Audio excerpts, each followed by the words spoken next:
Čau lidi, tady Matej a dneska jsme se rozhodli, že to bude takový trochu speciální video a to, že jsme se rozhodli tady s Mikim, že uděláme vlastní podcast, jakoby, kde budeme říkat různé zajímavosti a tak. Takže a Miki, co budeme dneska dělat, nebo co tady budeme dneska říkat? Budeme říkat nejdivnější zákony na světě. Jo, takže máme tady top 10 nejlepších nebo nejdivnějších zákonů po celém světě, že si to užijte a jdeme na to.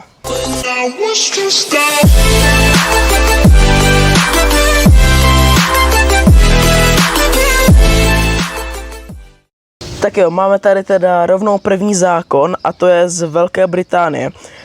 Název je Zákaz umírání v parlamentu. Je technicky ilegální zemřít v budově britského parlamentu.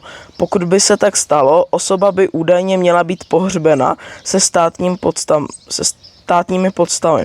Ve skutečnosti jde spíš o městskou legendu, ale bývá uvedena jako skutečný zákon. Co to je? Proč by tam byl zákon, že nemůžeš umírat, jakoby, že chápeš, že prostě... To jsem nepochopil trošku, jako. Že jakoby, že nemůžeš prostě umřít v tom parlamentu, jakoby...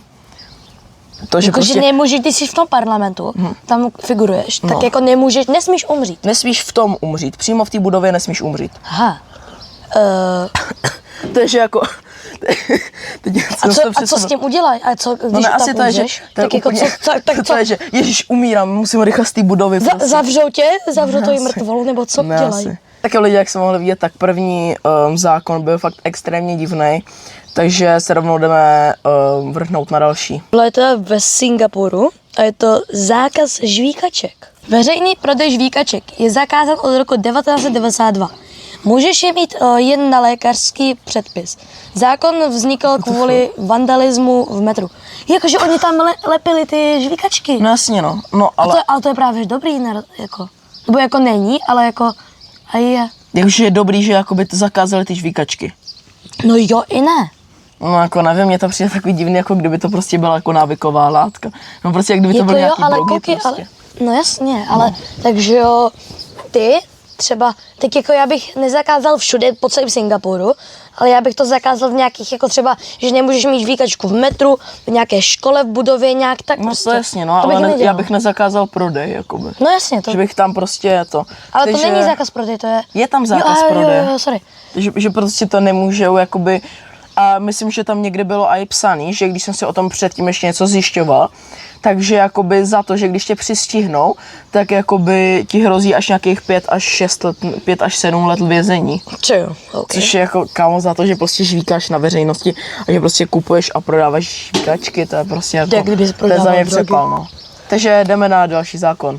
Tak jo, další zákon. Pensylvánie, USA. Zákaz spánku na ledničce. Co to je? V některých částech státu je technicky zakázáno spát na vrchu lednice. Nikdo pořádně neví proč. Ale vem si, že tady prostě všude jsou zákony, které prostě buď v Americe, v Singapuru, Anglii a prostě všechny země, které tady ale jsou. Ale že tam najdeš spání na ledničce. No jo, tak prostě tady to všechno, jakoby ty zákony, tak všechny, které tady jsou, tak furt platí v té zemi a jakoby nikdo to ještě nezrušil, což je jako divný. Mám 3 otázky. No. Proč bys pro boha spal na ledničce? To je taky no. Druhý. Proč vlastně na ní spát nemůžeš? K čemu? Jako proč? A za třetí... A není to jako třeba proto, aby si nespadl, nebo prostě... Tak ale to už je tvůj problém. To zase jo, no.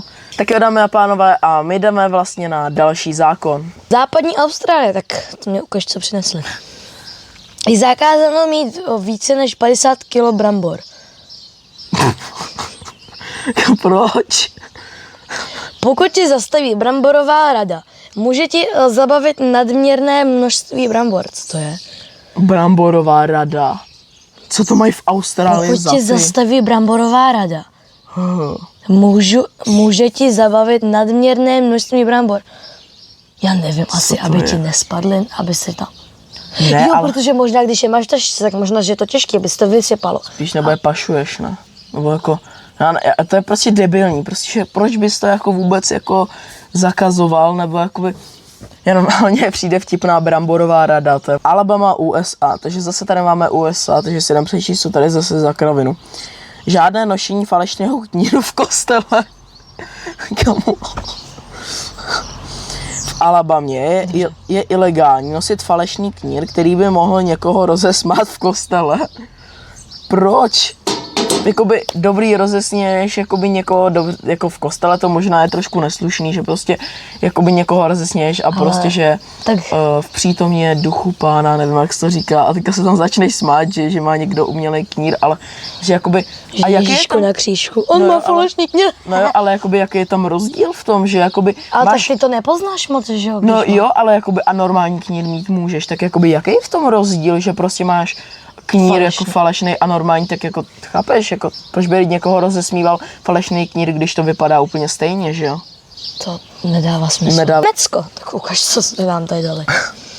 Zákaz vyčerpání paliva na dálnici. Jo, ale to je docela jako dobrý. Nebo jako... Jak jako dobrý? Ne, dobrý, čtu. Na dálnici Autobahn, co to je? Autobahn je nelegální zastavit kvůli prázdné nádrži. Je to považováno za osobní selhání. To bude asi... Co to je jako za tak ty tam nemáš selhání? kde zastavit, že jo? Protože máš v odstavném pruhu, ale kam za osobní selhání? Jak jako, to nechápu, že za... prostě, že dojde ti jakoby jako nádrž, nebo prostě dojde ti palivo v autě a jako co máš dělat? Tlačit. Prostě?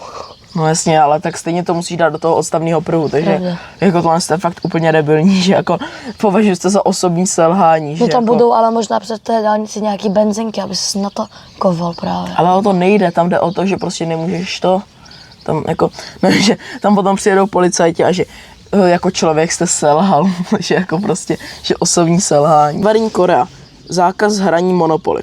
Hra Monopoly je v zemi Severní Korea zakázána, protože propaguje kapitalismus. Jak jakože, kámo, podporují kapitalismus? No, propaguje kapitalismus. Proč?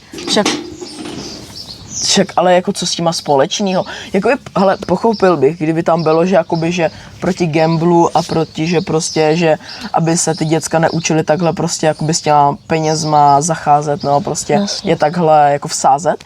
Ale nechápu, proč jakoby by to někdo dával tady z toho důvodu, tak jakoby, jako proč, jo? Je to vlastně dětská. Já taky vůbec nevím. No jen to je fakt jako divný, no. Itálie, konkrétně Řím. Muži nesmí nosit sukně. Proč by to dělali?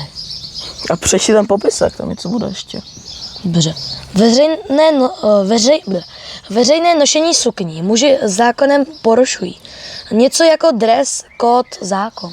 No tak to prostě, je to prostě WTF, ale možná to bude kvůli tomu, bych řekl, že jakoby, že ti jako muži tam nemůžou nosit ty sukně, protože to není jakoby typický, že jo, pro tu zem a jakoby je to, já nevím, že jakoby je to jako třeba, nevím, ve Skotsku třeba, nevím, tak nevím, v jaký jiný zemi, tak je to normální, že prostě nosí nějaký prostě takový ty sukně, ty dudáci, nebo co to je. Francie.